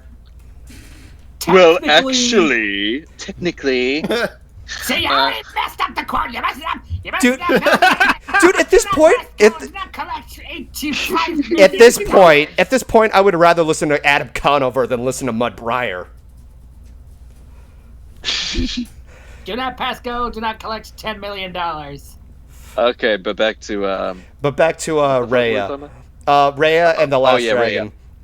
So, just from the concept art alone, I really want to see what this looks like. Oh, it seems that there's a video clip on it. I'll have to take a look at that in a bit. But I really love what they have so far with this is good. Yeah, Start. Yeah, the I actually like the premise of this. I don't know much about it so far. Like, I don't know how much people know about it. I'm gonna go ahead and put that on pause. Okay, so looking at I'm looking at a little clip here, and we see that she's riding on some creature, and I have no idea what that is. Well, that was a little waste of time there, but you know, I'm willing to see what happens. You know. Yeah, I'm definitely interested in that. This is one of the most awkward parts of the frickin' podcast that I've written. Oh, actually, I heard about a little rumor. I think it was Kitty who was saying that it looks like it's going to have like a mixture of 2D and 3D animation, the Kaya film. So, kind of like what Tangled had. A bit, but I'm hoping it's more like the Paperman short from Wreck-It Ralph. What's the name of that Tangled TV short or TV series? Rapunzel's Tangled Adventures. Okay. Yeah. Okay, but yeah, no, I think I know what you're coming from. I can imagine that this would be kind of like what Okami had, that it has that 3D environment, but it has like cell shading. Yeah, that nice cell shading look. That to me is like a mixture of 2D and 3D. Yeah, cell shading is legit. Yeah, that's a legit combination. I mean, Wind Waker still looks good to this day. It still does, yeah. Because, like, I remember when I heard about Tangle, which at the time was originally just going to be called Rapunzel, they said that they would have this, like, hand-drawn look to it, but when I watched the movie, I was just like, they're all textured and they're animated 3D. I don't see what's so... They might have changed it last minute after, like, what happened with Princess and the Frog. I don't know. Because that would be my guess. Well, that would be, but here's the other thing. I was listening to other reviewers after the time, and they said, it also has a hand-drawn look to it. And I'm like, what hand-drawn look to it? Do you see anything like cel-shaded? Everything I see, everything is heavily textured. There's a lot of bouncy movement. There's a lot of 3D environments. How the F is this 2D looking? Yeah, I don't understand that either. We have the side villains who are two-dimensional characters. But I'm Tish. Very funny. No, I'm not going to expect too much to have that hand-drawn look with Raya and the Last Dragon, but I'm willing to give it a watch and see how it comes out. Like, I'm just going to keep my expectations low. That is part of the reason why I had issues with Tangled in the past, and I'm not saying it's a bad movie at all. My expectations were different expectations. You might be a little sour because it kind of proved Disney to go 3D instead of D, which I can imagine. Well, because of its success over Princess and the Frog and like the short gap between the two films. Yeah, but the other thing, about that, I don't really hold like Tangled responsible for that because afterwards. I know. I'm just. Yeah, because afterwards was the Winnie the Pooh movie in 2011, and it so irritated me that, like, obviously people said that it didn't do too well at the box office because it was released against Harry Potter 2, and I'm like, that's not a very clever way to release that, Disney. But I would later find out that Bob Iger purposely did that just so that he can say 2D doesn't sell anymore. Before the release of The Princess and the Frog, the original plan was to have 1 year of 2D animation, another year of CGI, 2D, 3D, like one each every other year. Yep. Which, that would have actually allowed a sense of variety, but nope. Yeah. And I'm just like... That's Mr. Barger guy kind of set them up for a fall. Yeah, because they got to go for what sells and not what people want. Which is kind of weird. We could grab his kidneys and see if they sell. If they don't, we'll do that. We're gonna need a bathtub and some ice. But no, we don't. No, I'm not doing nothing. No, you're crazy. No. Also, I will say to Odinoko, Tangled is better than Frozen. I'd say that's fair. That's fair. And he's even allowed me to quote him. Frozen, Moana, and Frozen 2 would have been animated in 2D. You know what? Maybe, because I remember hearing that the Frozen was originally going to be called the Snow Queen, and then it got changed. That film had developed in hell years. Walt Disney himself wanted to make that film, and that was in Disney development hell for like decades. Well, that definitely explains that one line from Jello Apocalypse. You could tell this was written by written like 1,300 times. Yep. Ah, Yeah. Silver Eagle, do not get me started on Chicken Little. Fucking hates that. Harry You know, Jackson. everyone hates that movie. I still like a few jokes here and there from that film, but yeah, the overall film was just. Ugh. I liked it when he kissed the ugly duckling. That was pretty brave. Please don't hit me. Let's move on to the next topic. So, how about them? So, how about that guy? Talk about Blue. Well, let's talk about one guy. His name is Tom Holland, and it says Tom Holland is still Spider-Man. But hold up. Let's see what this paragraph here in this article says, and you can take this with a pinch of salt. These articles are not always accurate. In case there were any lingering doubts following last week's announcement that Sony and Marvel have parted ways on future Spider-Man movies, Tom Holland spoke out at D23, where he was on hand to promote his role on Pixar's Onward. And by the way, yes, him and the Guardian of the Galaxy, Chris Pratt. Yeah, I was close to accidentally saying Brad Pitt. You monster. About the MCU free Spidey on the future for the first time since news broke. Quote, basically, we made 5 great movies, unquote. Holland told Entertainment Weekly. And he speaks up, it's been 5 amazing years. I've had the time of my life. Who knows what the future holds? But all I know is that I'm going to continue playing Spider-Man and having the time of my life. It's going to be so fun. However, we choose to do it. In the future for Spider-Man will be different, but it will be equally as awesome and amazing, and we'll find new ways to make it even cooler. I don't think that's up to you, Tom Holland. You know, my entire feeling about that whole thing, did you guys see, who was it, the voice actor for Spectacular Spider-Man? Josh Keaton. On Twitter. Josh Keaton, how he's like, this situation seems familiar. Oh, ouch. Yeah, Ow. Because of why Spectacular Spider-Man got canceled. I'm still upset about Spectacular Spider-Man being canceled. You know, It should be. It was bestest Spidey. It is the best Spidey. It's hands down the best Spider-Man series. Like, Jesus Christ. I do want to. Go ahead. No offense to the original 90s series. It was great, but there was a key difference. The characters knew when to shut up. Oh God, the 90s series. The pacing in that series now is horrible. You blink and like 10 things you miss 10 things. It like I watched it as a kid and I loved it and I still kind of like it, but watching it now, the pacing is absolutely horrible. The only thing that I remember from the TV series is that robotic voice saying Spider-Man. That's all I fucking remember. Radioactive Spider-Man. It's like nails on a chalkboard. Radioactive Spider-Man. That fucking sounds Radioactive. That fucking radioactive. No, that sounds like freaking sound waves stoned as all hell. I mean, you're. But right. I think I know the direction this is gonna go in. I think Sony, like, their best bet is that they make Tom Holland fight Venom, and that's the best they can do. They just make him fight Venom from Venom. Oh, I'd love to see one with Venom. I'd be interested in seeing that. I also want to reflect on something that Audionautix in the chat said earlier, that his favorite iteration of Spider-Man is Spider-Ham from the Spider-Verse movie.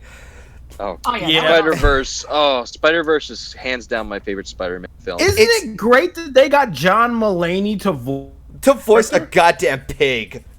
Oh. Yeah, that was great. Oh. That was superb. And he did a great job. The casting all around was great. It's not even just the casting. Like, I love the style of animation they go for. I love the message it took about them 6 years to make that film because of that style. Yeah, and I love the thematic message that they're going for in accepting who you are instead of, like, avoiding your responsibilities in what you do.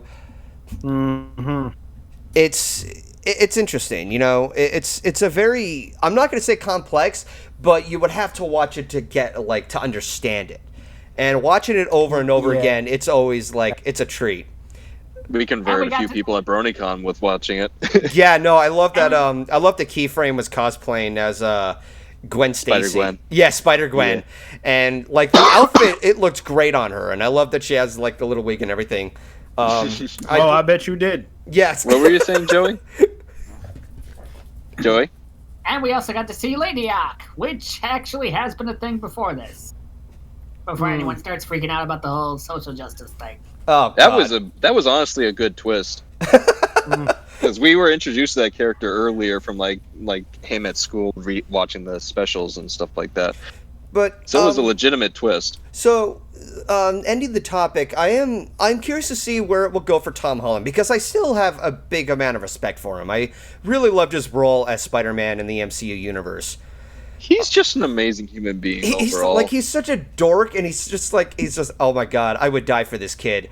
And yeah, and Ryley, I think you remember how I felt when I saw Infinity War in theaters and he was disintegrating. It's like Tony, I don't feel so good. No, like, it was you, and I remember it was you, and I remember keyframing Kichi's reaction too. They were like, "No!" and they were holding out their hands. To be honest, his death was the one I was saddest about. I didn't really care that much for the others. Mr. Stark, I don't feel so good. Shut up. I think when it comes to like filmmaking, I think what made that scene with everybody so impactful is that the fact that there was no sound. Did you guys notice that? Yeah, there was no sound behind the movie. So much. All you heard was people in the theater. Yeah, it was all atmosphere, and all you heard was people in the theater going, "Wait, no." Like people just read Thanos won. Oh, I saw that with Golden and Jasper. I think Joey, weren't you with us? When we went to see which one? Infinity War. Yeah, I remember it. Me, Will, and Katie were with y'all. Yeah, that was I had to see that in theaters just for the audience reactions. Okay, so I'm ready to go to the last topic, because the one that's one around I really don't care much about, and we're kind of like, okay, so I'm looking at a list of all these other Marvel titles here, and it's it's just there. Like I might just save that for another time. I think the one big thing that has been on my mind lately, well, two of them actually, but this one in particular, there's going to be a movie about Cruella de Vil, played by Emma Stone. Not Watson, Stone. Okay. Go ahead. Okay, I just want to say one. Well, first I want to say one thing about that. I love Emma Stone. She is a great actress, but why do they have to give Cruella de Vil the Maleficent treatment? It probably is going to be like that, but I don't know. Are we supposed to sympathize? What, are they just getting puppies? What, did a puppy just break into her home, rape her goldfish, and then close the door into her house? Good lord, okay then. I plucked a string there. God damn. You okay there, Joey? No, be careful. Okay. It's Pats. I will say this much, obviously Maleficent, it was a stupid movie. It was utter garbage. Oh, I hated that film. I saw that in theaters. And I do have some respect for Angelina Jolie, but that movie is just trash. I hated how it ended. I hated how the king was written. I'm like, are we supposed to have feelings for him or not? And why are you rewriting Maleficent to be more of an anti-hero than a pure goddamn villain? Maleficent... Her name means evil, for God's sake. I mean, Jesus, she was a Bane example, a big marketing tool for villain characters, aside from other big name She is honestly one of Disney's best villains, and especially in the Kingdom Hearts series too. So, it's just the fact that you would go to rewrite that. With Cruella de Vil, she's a fucking psychopath. She wants to skin puppies. She wanted to skin puppies for coats. That's all she cared about. She didn't care about the adorableness factor. She has no fucking soul. What the hell are they going to do with her in this one? Like I said, why are they going to make some kind of story where she had a goldfish that was her guardian angel, and then the puppy just came in, raped her, and then closed the mortgage on her house, and then took a dump in If anything, I'm more interested in seeing how Horace and Jasper are going to be written in this one. That I am curious about. Wait, what was it? Sorry, you kind of faded out for a sec for me. Jasper and Horace, they were the two burglars who took the dogs, and Oh yeah. Wait. Yeah. Joey. Was that who we were named after?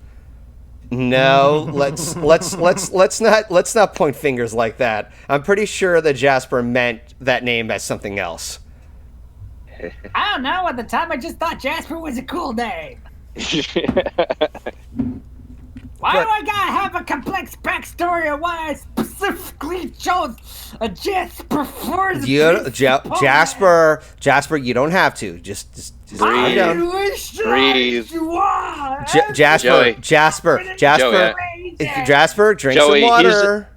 Here's a paper bag you can breathe into. Yeah, there you go. I don't need no paper bag for breathing. He like rips it in half. He's like flailing his his paper bag so hard that he goes all the way down his throat. He's flailing his arms, jumping around. He's like knocking shelves over. He's having a tantrum. I mean, would we really be surprised? Jasper, go watch Sam and Max and I don't want it. Okay. No, he'll really leave. Don't do that. So, Wolfhead, I think you saved me the trouble of pulling out the tranquilizer. I'm trying to tranquilize him. I'm pretty sure Joey's built up an immunity at this point. You know what? Fair enough. I think we're... Because, you see, I have a system for it. I grab a whole bunch of tranquilizer darts, and every day I eat one so that it will be in my bloodstream, so I developed an immunity, and you know what happens? Nothing. Turns out it didn't work at all. I just ended up passed out on the floor for many hours. Okay, well, next time I'm going to have to use a taser. Nobody can withstand a fucking taser. I mean, just look at what happened to Voice at the gala. Ouch. Wait, what? Hold on. Yeah, remember in the Silver Quill thing where he did that review of make new friends but keep Discord. And I don't remember that. I'll have to take a look at that again. Yeah, he switched name tags with Voice, and then they thought he was Silver Quill, and he's like, no, not the taser spell, not the taser spell. Background characters are that dumb. Okay, so I think one last thing to cover for D23, and I've got mixed feelings about it, mostly negative, but I'm not nearly as angry. The remake of Lady and the Tramp. What's the matter? You guys don't want to see the dog roll the female dog for the 5,000th time? No, I don't want to. No, I don't want to see them try to remake what doesn't need to be fixed.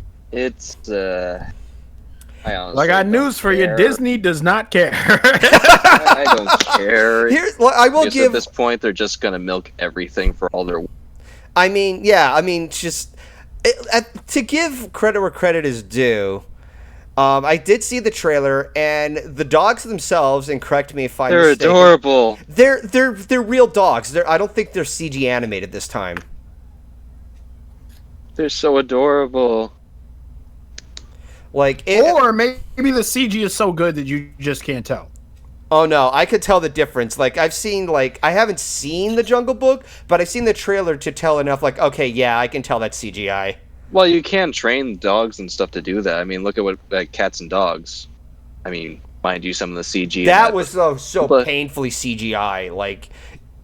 I mean, they can improve on that, is what I'm saying. Oh, okay, so Nelson Deffermer gave me a piece of trivia. They're real dogs and real rescue dogs. Yeah, I heard about that. Yeah, all the dogs in the film are rescue dogs. I will give credit for that. I like that they utilize something practical instead of relying on digital images. Well, you know what the funny story about that is, too? The Grinch, the dog from the Grinch was also a rescue, too. Huh. Yeah. I actually like that rescue dogs become, characters in movies. Because that actually gives them something a little more than being stuck in a pound, you know?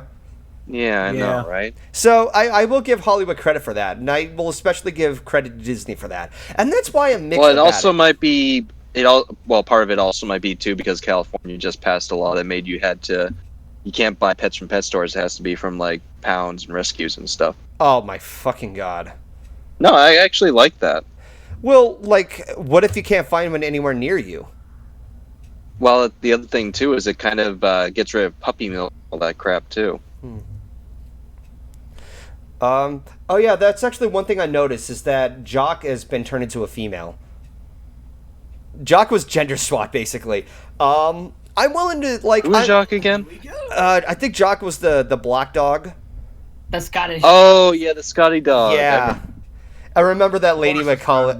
I remember that lady would call the name, like, Jock! Oh, Jock! And they would have that silly, like, ballerina-like music. Go ahead. It makes you wonder what they're going to do with the Siamese cat scene. Oh, I heard they took that out. I heard they took that out. Yeah, there was no way that was going to fly. See, this is the part where I'm mixed about. Those are things I will give credit for. They took that out. They're using real dogs instead of just pure CGI. I mean, I know that they're going to have to use some CG to animate, them talking if they ever do. Yeah. But, like, for the most part, the movie on its own, without recognizing the original source material, it feels like those typical dog movies that are just aimed at kids. Kind of like, not Super Dog, but like, what is it called? Good Boy, Cats and Dogs. It feels something like that. Or those like A Dog's Purpose and those films that keep coming out where it's like the dog keeps dying over and over again, reborn in this person's life. How many films have they been making now? And why did they ruin the entire plot in the trailer? Because it's okay, here's the big dead giveaway that I saw. A lot of these movies, they were released in January. When it comes to films released in January, you know what's going to happen. It's not going to do too well. Hollywood companies just throw that out there. They think it's just like underhand trash. It's basically the dead season for what they just throw things out that they don't think will do well. Yeah, it's a year. It's the month of it's a month of excrement from Hollywood. It's just throw all this shit out there. To be fair though, like some good films have come in that time, like the Lego Movie. That came out in February. Yeah, which is still kind of the dead period for films, honestly. Well, I don't think so. There's a lot of romance movies that are released in February, even comedies. I think that's a little more marketably reasonable compared to what's released in January. Oh, wait, what about Isle of Dogs? Wasn't Isle of Dogs, didn't that come out in January? I don't know what Isle of Dogs is. You haven't seen Isle of Dogs? Oh, Isle of Dogs. Island of Dogs. Yeah, Isle of Dogs. Was that the same guy who made Fantastic Mr. Fox? Yes. Okay. I'll have to take a look at that. See, also, Audionautix, Deadpool actually came out in February as well, and it was the best romance movie me and K-Frame ever saw. Oh, that's right. It came out on Valentine's Day. Yeah. Yeah, that film came out on Valentine's Day. Now I'm remembering all the lovey-dovey scenes from Deadpool, and I'm just like, there are a lot of sex jokes in that film. I like the part when she has the strap on. But yeah, but back to Lady and the Tramp.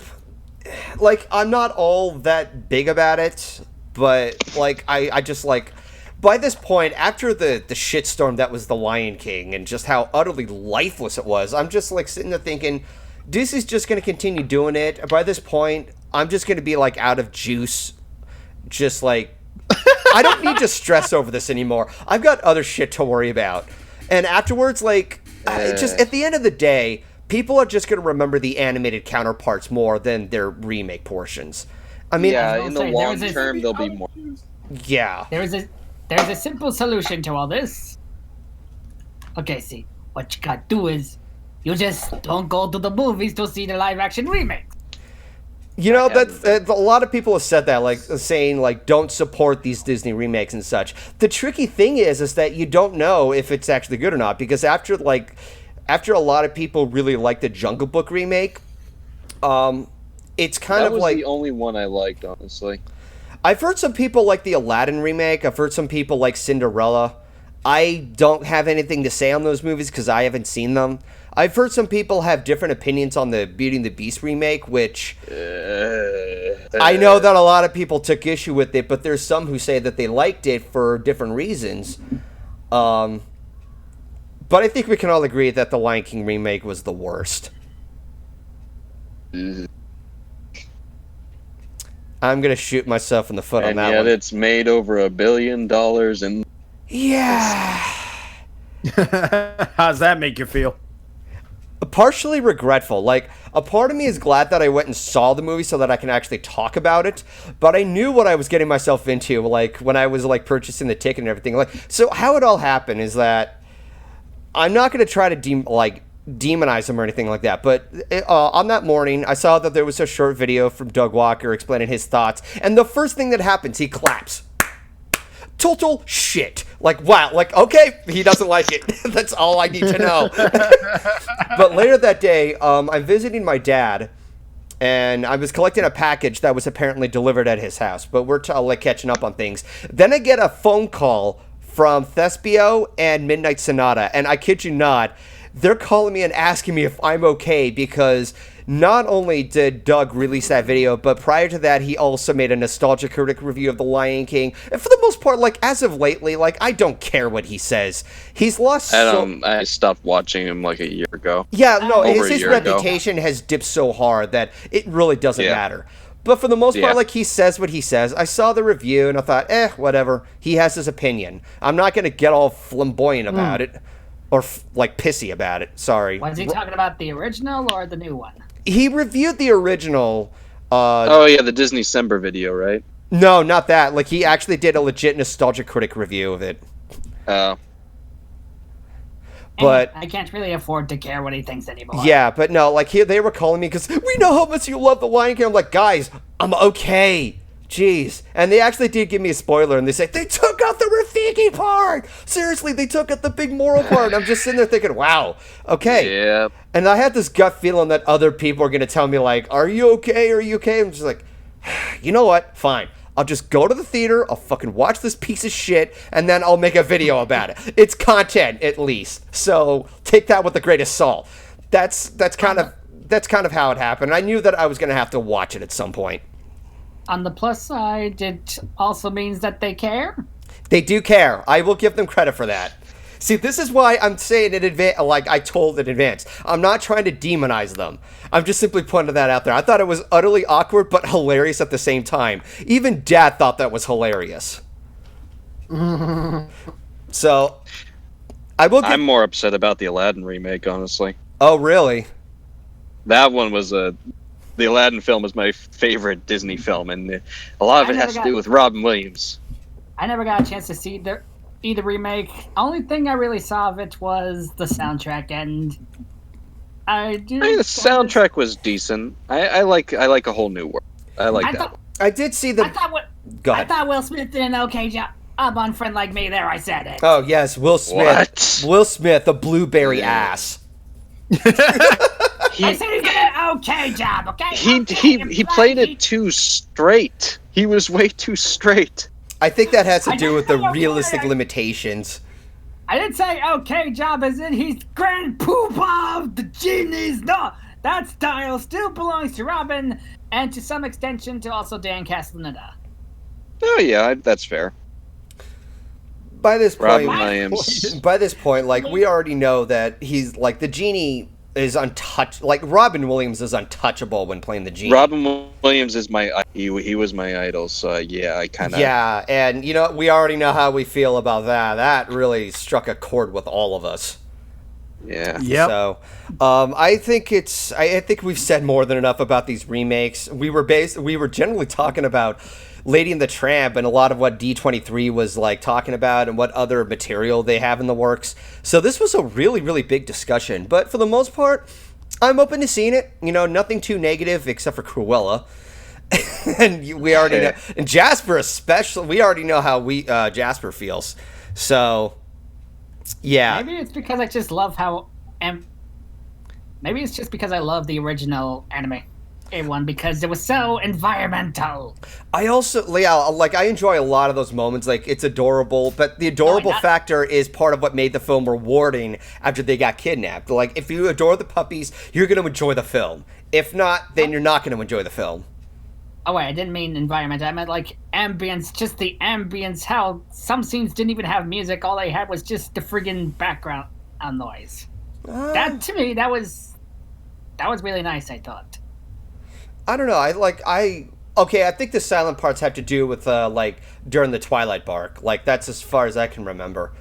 I just love the ambience that the Twilight Bark part gave me. I will also give credit where credit is due for what was it? when it came to the 90s remake, like, Glenn Close was just utterly ridiculous compared to Cruella de Vil in the You know animated. what? I actually like those live action films from the 90s. I did too. Like, I actually like that they were having, not having the dogs talk, having words, like no words, and just having visuals tell the story. I think that was a dramatically different take that I will give credit to. And it was fucking John Hughes who added in the slapstick humor to spice up the movie to be its own entity. The 102 Dalmatians, though, forgettable garbage. I like parts of it. So, the only thing that I remember was that fucking Cruella de Vil goes turn into a cake. That's all I remember. And for some reason, they used choir music during that scene. Why? I don't know. Any feelings for Patch's London Adventure? Because I still have yet to see that, and I kind of want it. I've heard it's actually good. I heard some good things about that as far as Disney sequels go, along with Cinderella 3: A Twist in Time. Yeah. But for any, since we're talking about Disney sequels, we're going to try to wrap it up soon to the next topic. But for any Disney sequels that I thought were legitimately good, obviously Lion King 2 is, it's really well done in its own regard. Oh, yeah. Simba's Pride, hell yeah, brother. But I also... Let me at him. Here, okay. Let me at him. Let me at him. Okay. I think you're missing the basic point here. But no, Lion King 2, I also really enjoyed Bambi 2. The visuals were beautiful to look at, and I love the connection between Bambi and the father. It made the father much more well-rounded and filled in the gap in the middle of the film. That to me felt like a much more justified reason to actually be made as a sequel. Although it's kind of funny how they call it Bambi 2, and it's a prequel. They were originally going to call it Bambi and the Prince of the Forest or something like that. But Bambi and the Prince, that is a much more fitting title, but nope, they got to make it more marketable. And when you see 2 slapped on there, they'll also have the tagline that says, an all-new movie. Yeah, it's new, but is it good? Is it good or is it trash? You have to take a gamble at that. To be fair, it did end up being good, so...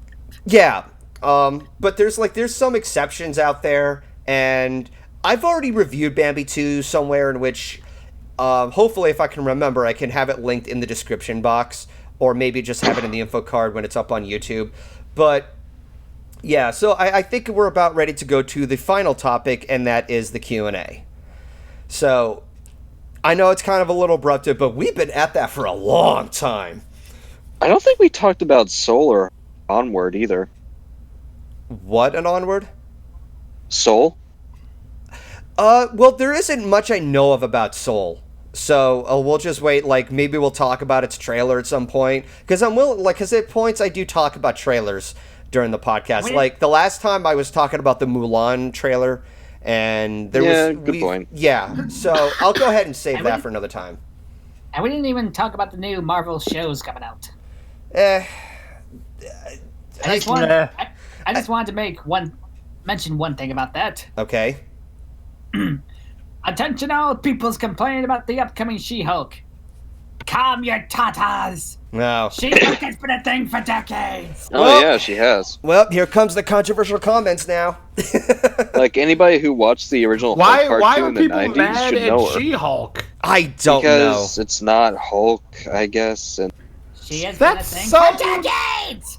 Decades! So 1980s! dumb, Two though. cartoons! 3 if you count that friggin' Hulk and the Agents of Smash thing! Anyway, A piece of history! Joey, I think we're ready to move on to any questions that people have. So yeah, probably should. Yeah, the chat, go ahead and leave your questions. I'll be answering some of them. I am going to be a little selective because it won't, if I'm going to try to answer every single question, we'll be here forever. So, be sure Question time. Yeah, be sure to tag me, and you can ask questions for Jasper, Ryley, and Wolfhead as well. Hell yeah. Ask me anything. I'm not afraid to open up. I fear all people and everything attached to them! Now the chat has stopped moving. Have we scared them away?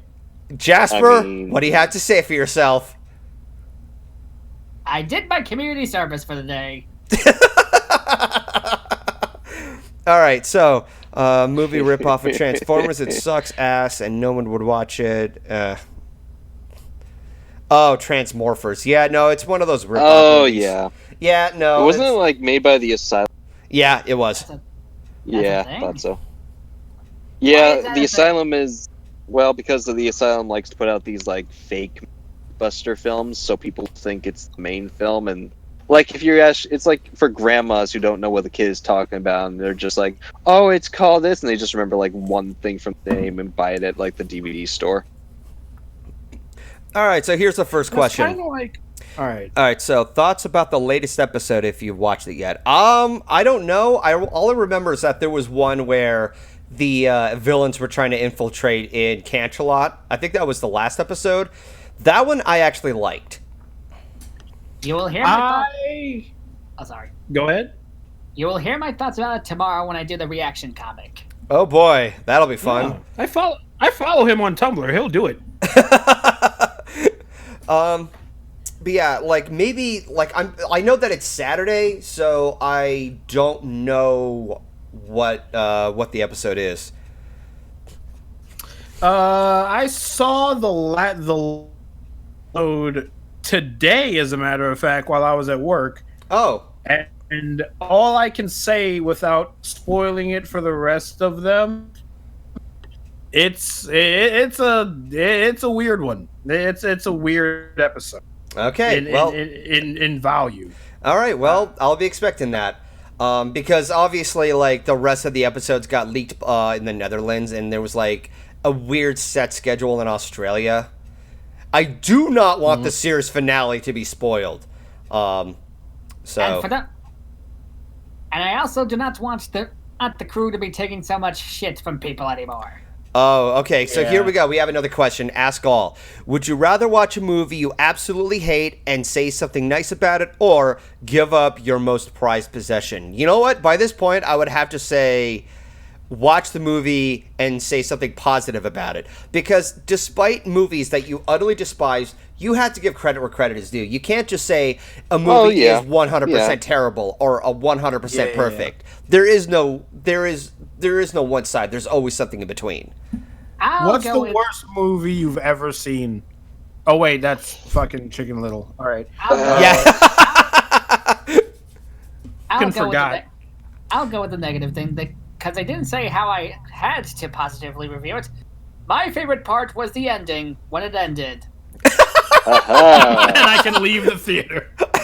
Dude, the worst movie I've ever seen was Surf's Up. Oh boy! What? I actually so like much. that film. I like that film. No, you know what the problem with Surf's Up is? Is that it's boring. And I'd rather watch a boring film. Because at least if I watch a bad film, I can rib at it a little bit.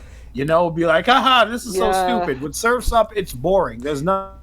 It just goes on and on. You know, you do have a point about that, because, like, at this point, Keyframe said it best at one point, that she hated the episode, because we were talking about Season 6 and in a discussion somewhere. You can't find it anymore. But during Season 6, the episode she hated was called Applejack's Day Off.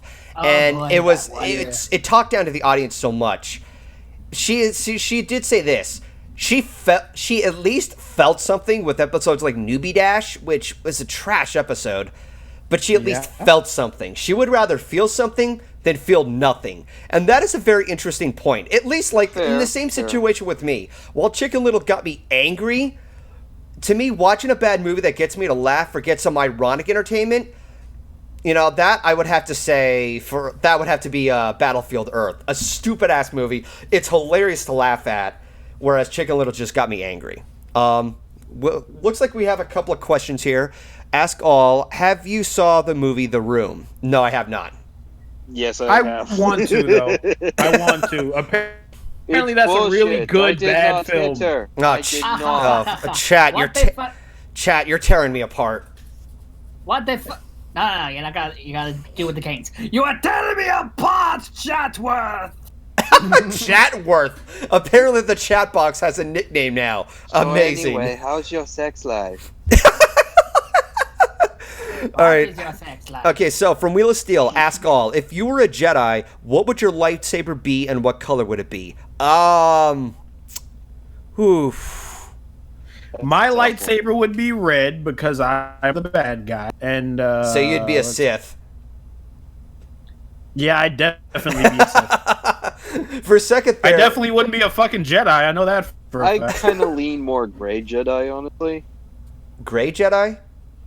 They're kind of in the middle. They're one like Jedi who are like able to actually feel bullshit stuff. My lightsaber would not be a lightsaber. It would be a Magisword. Mighty yeah. Magiswords! No, lightsaber Mighty Magisword. Magiswords! Let's go to the Lightsaber Magisword. Let's go to the next question. See, ask all. If the wizard gave you a choice between getting rid of a really big zit on your neck or give you $50, how would you force him into do both? Wait. Both? Give Why? rid of Why? the Why? dip on Why? your cheek or give you $50 force him to do both. All right, I would trick him into popping the zit and then mug him for the $50. Good point. Good point. We could also take more money off. The of him, only too. logical solution. Screw that. I'd ask for the $50. I can pop my own zits. Yeah, you know, I could do that too. Yeah. So, here's Good an point. Why am I asking somebody else to pop my zit? Okay, here's a fun question. Generic but fun. Ask all. Which horror movie franchises do you enjoy? I enjoy Friday the 13th, Saw, and Alien.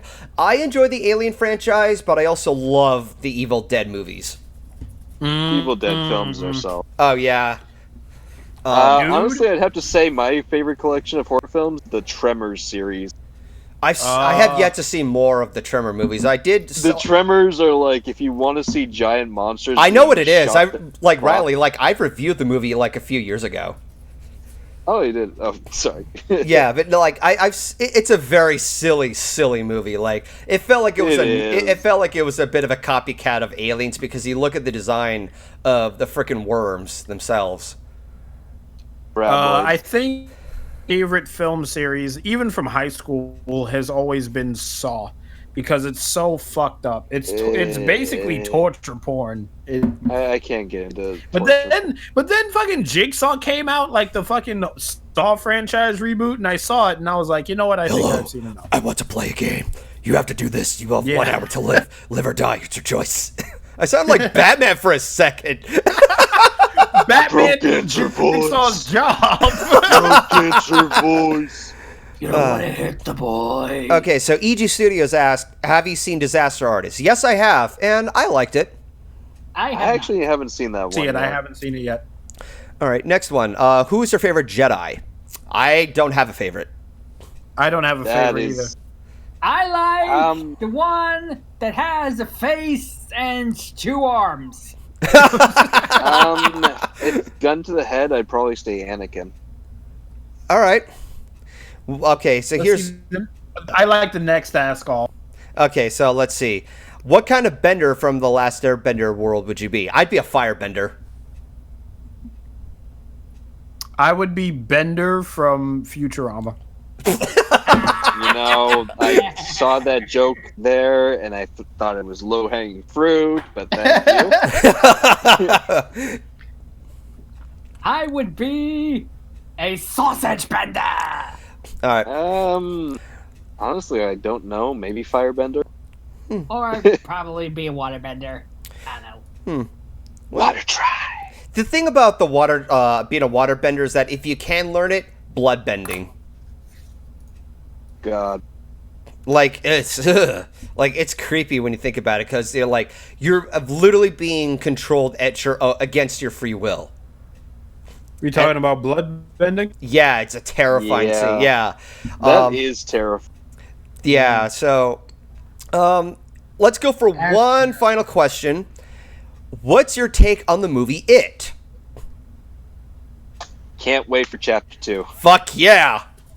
Dude, chapter 3 1 hours. fucked me all the 3 way up. fucking hours of Pennywise. Oh yeah, no, I am definitely looking forward to that. Like I remember back in 2017 when I've heard a lot of people give praises about it. Like I had no knowledge about it. All I know is that there was a TV special about it, and it was like 3 hours. I love that to him too. Like I could see the silly nature of Tim Curry of what makes people appreciate that one. But here in this one, I'm like, how are you going to make this into a movie? Because it seems like it's a really, really big book. And then I found out that it's just based on the kids.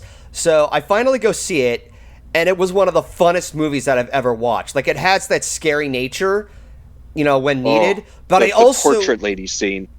Like, I just love, like, it has that nice vibe of Sandlot or those movies where it's centered on a bunch of kids, but they've thrown this horror aspect to it, and you see them confront their fears. It's from the same author who wrote Stand By Me. Yeah, I guess you could say that, but I also, the scenes that I also love watching so much, one of which is the rock war, when they're having a rock fight with Henry. When they knocked what's his name? They were forcing him to eat raw meat. Oh, the black kid. I did not want to say that. We have somebody who's African American in well, this let's fucking be call. fair. Okay. That's literally what his Like role your was in designated there. black friend, it's okay. He is basically the token black friend, and he doesn't really. I mean, he actually has a character in this film than in the '90s film, but he still kind of just feels like a token. But long story short, I love that they have that rock war, and they're playing Anthrax's Antisocial, and it's so fitting. And of course, Richie, who I forget the actor's name was, but he was in Stranger Things. Go blow your dad, you mullet-wearing asshole! Like, seeing these kids swear, it just feels so surreal. That's actually what kids do. They swear. They do all this other shit. Like, actually felt like these were kids. Like, the way I was raised, I was so indoctrinated to never say any curse words, even like when my parents weren't around. Because whenever I said a curse word, I got a massive spanking for it every time I said it. Same. Yeah. Didn't stop my friends from swearing around me. Oh, good for you. But no, the other scene that I also love watching is when they're facing the clown itself. And of course, Richie, he pulls out the bat. Welcome to the Losers Club, asshole! I just had such a fun time with these kids facing this monster. And I had a good connection with these kids. You know, we had these childhood fears, but weird, strange ones that are based off of... Go ahead. The only thing I didn't like about the film is how, like, they turned Beverly into just the token gets kidnapped trope, damsel in distress. I didn't mind that too much. What I did like about her is how she manages to just go through the garbage that her creepy dad was. Just like, ugh. Yeah, there were some certain undertones there that were very uncomfortable. Can we not? Yeah. Can we forget? I want to forget. I mean, I saw that film in theaters with Joey and Aeon, and I remember Joey really covering his ears all the time while watching that film. No, it's they have some unusual shit going on. So I'm not really that into the horror movies in the theater, so sorry for dragging you. But regardless, you, I'm definitely looking forward to It Chapter 2. I hope it turns out good. I mean, you have nearly 3 hours worth of filming. It seems like they're gonna try to fit a lot more from the book in the movie. Okay, you know what a good thing to have for this film? What? There's actually an app that exists that tells you when the best part of the film is you can actually go use the restroom. Yeah, or you could just... People were using that for Endgame. Okay, yeah, you know what? You know what? I will say this. For something like that, don't buy a drink. 3 hours is still a long time, even if you haven't gotten a drink. Okay, I will give the benefit of the doubt. Sometimes you need to occupy yourself with your tummy, but you never know when you have to either take... You never know if you have to go use the bathroom to take a pee or take a shit. Hooray for dehydration! I had to use the bathroom before I went to go see Endgame, and I still had to use the bathroom in the middle of that film. Oh, you poor soul. Endgame is 3 hours long, though. Yeah. I held it for all I could, and by the time we left, it was like a waterfall of relief. Okay, and on that note, one final question, and this should be simple, and then we'll go ahead and wrap it up. What is your favorite cookie? Mine is M&M chocolate chip. Chocolate chip. Mine's probably... I can only pick one? Yeah, you can only pick one. You people are a bunch of sadists! Fine. Either chocolate chip or sugar. All right then. Mine would have to be M&M and chocolate chip, but it's also a soft. Yeah. Oh, you bitch! You got the good one. Got some sort of weird hybrid cookie, man. Well, they do exist. I've had them. All right. I think that just about covers the Q&A. So, Yep. So I'm just going to quickly wrap this up before I go to post-show. This was a pretty fun podcast that I've had, compared to the first one so far. And that's because we've had, our fun discussions and such. I do hope that it stays consistent like this. You never know what'll happen in the future. But for those who stuck around on Twitch, thank you for listening in. And I hope you stay tuned for the post-show. For those who are listening to this on YouTube, I hope you also enjoyed listening to this. Eventually, if you're subscribed to my second channel, I have the post-show posted there. I will have a link in the description box if you haven't checked it out. So by the time you're finished with this, it should already be up. Maybe not. I don't know. This was a really big discussion, but regardless, I hope you enjoyed listening. And until next time, I'll catch you later. Bye-bye. Have a good one. I'm gonna go. Sound like Goofy choked on his own throat. They didn't say I was murdering people. I was murdering myself. Yep.